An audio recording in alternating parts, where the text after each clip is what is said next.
Halo teman-teman semua dan Bapak Ibu dosen, perkenalkan kami dari kelompok 3. Kami akan membahas penerapan IRP untuk menyelesaikan permasalahan perusahaan. Di sini kami beranggotakan 3 orang, yaitu ada Ari Prasetyo Wibowo dengan NIM 83, F. Toti Valentino dengan NIM 88, serta Faisal Ramadan dengan NIM 55. Ada contoh kasus permasalahan. Terdapat sebuah toko adalah sebuah perusahaan dagang yang berlokasi di suatu tempat tabing. Toko ini menjual berbagai macam kebutuhan sehari-hari yang dijual secara grosir dan eceran untuk produk-produk tertentu. Berdasarkan pengamatan penulis, produk yang dijual lebih kurang berjumlah 100 item seperti gula, kopi, roti tawar, teh, pasta gigi, sabun, deterjen, rokok, makanan ringan, minuman kemasan, kue kering, dan lain-lain. Setiap harinya, pelanggan yang datang lebih kurang 200 orang, yang menyebabkan para staf kesulitan dalam melayani pembelian dari pelanggan. Kemudian, proses bisnis sehari-hari yang masih tradisional dan manual berdampak pada seringnya terjadi kesalahan pencatatan pembelian dan penjualan barang. Proses perhitungan transaksi yang lama, sulit dalam pengelolaan barang, dan lambatnya informasi ketersediaan barang di gudang. Dengan implementasikannya, IRP pada perusahaan ini dapat memberikan solusi atas permasalahan yang terjadi. Penjelasan singkat tentang IRP. IRP adalah perangkat lunak yang mengorganisasi dan mengelola proses bisnis sebuah perusahaan dengan cara sharing information antara area fungsional atau Russell dan Taylor 2003.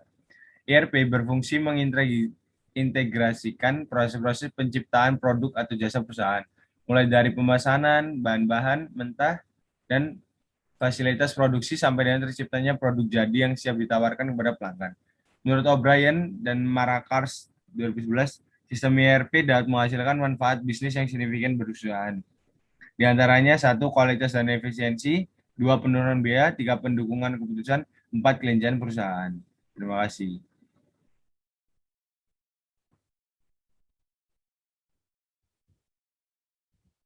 Selanjutnya, yaitu penyelesaian kali ini menggunakan software atau website ERP gratis bernama Odoo.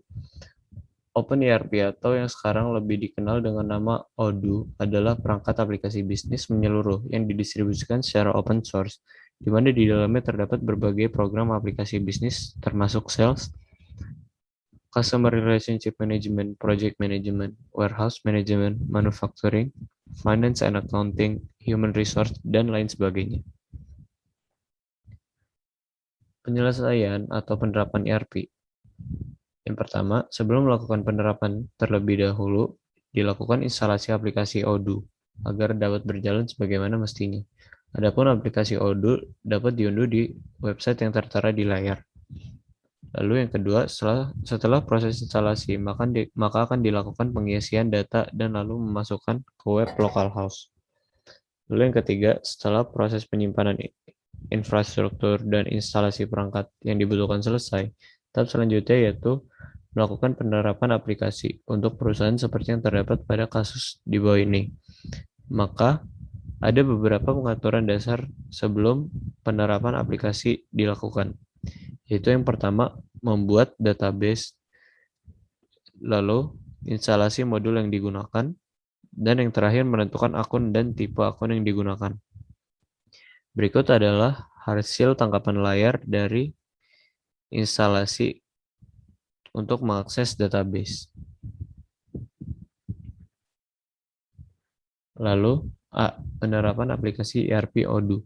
Pada tahapan ini dilakukan penerapan untuk masing-masing proses bisnis di toko yang bersangkutan, dan eceran yaitu pembelian barang, pengelolaan gudang, dan penjualan barang. Yang pertama, request for quotation berisi negosiasi atau diskusi yang dilakukan pemasok untuk menentukan barang yang akan dipesan. Apabila telah terjadi kesepakatan terhadap barang yang akan dipesan, maka quotation berubah menjadi purchase order. Lalu yang kedua, pesanan pembelian atau purchase order. Setelah tombol confirm order diklik, maka akan muncul tampilan gambar sebagai berikut. Dari gambar di atas, order telah dilakukan, yang artinya pemesanan barang telah disepakati oleh pemasok. Lalu yang ketiga adalah invoice control.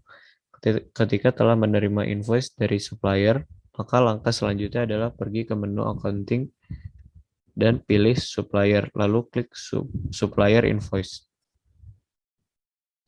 Lalu yang keempat, pembayaran kepada supplier. Jika draft invoice telah di-open, maka langkah selanjutnya adalah klik pay pada invoice.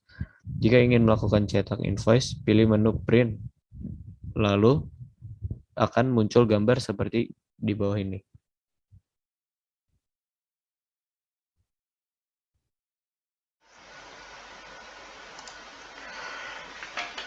Baik, saya akan melanjutkan dari penjelasan teman saya tentang pengolahan gudang. Nah, di aplikasi Odoo ini juga dapat melakukan pengolahan gudang. Yang pertama, untuk dapat melakukan pengolahan gudang yang baik, maka tahapannya ada sebagai berikut. Yang satu, pada menu warehouse, pilih menu inventory, control, lalu klik fitur current inventory valuation. Maka tampilannya akan seperti gambar berikut. Nah, di sini kita dapat melihat arus perpindahan barang yang terjadi pada sebuah perusahaannya. Ini kita lihat ID-nya dan nama barangnya. Nah, sementara itu untuk melacak arus perpindahan barang secara lebih detail dapat dilakukan dengan cara pilih menu traceability dan lalu klik fitur stock move, maka akan tampil sebagai berikut. Nah, kita dapat melihat nama datanya, references-nya, series-nya, pricing type, quantity-nya, service location-nya, dan statusnya udah selesai dikirim atau belum gitu.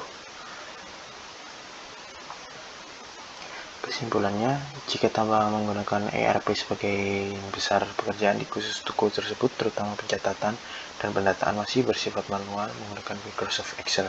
Hal ini tidak efisien karena pekerjaan yang dilakukan menjadi lebih banyak, rumit, serta membutuhkan waktu yang lama. Pekerjaan di warehouse dapat dipermudah dengan mengimplementasikan ERP karena semua pekerjaan akan terotomatisasi dan operator hanya perlu memvalidasinya. ERP juga dapat meminimalisir kesalahan karena sebagian besar pekerjaan dilakukan secara otomatis oleh sistem, di mana operator sebagai user hanya mengontrol jalannya sistem tersebut. Oke, sekian dari saya. Terima kasih. Bila ada salah dari kelompok kami mohon maaf. Ada salah kata. Assalamualaikum warahmatullahi wabarakatuh.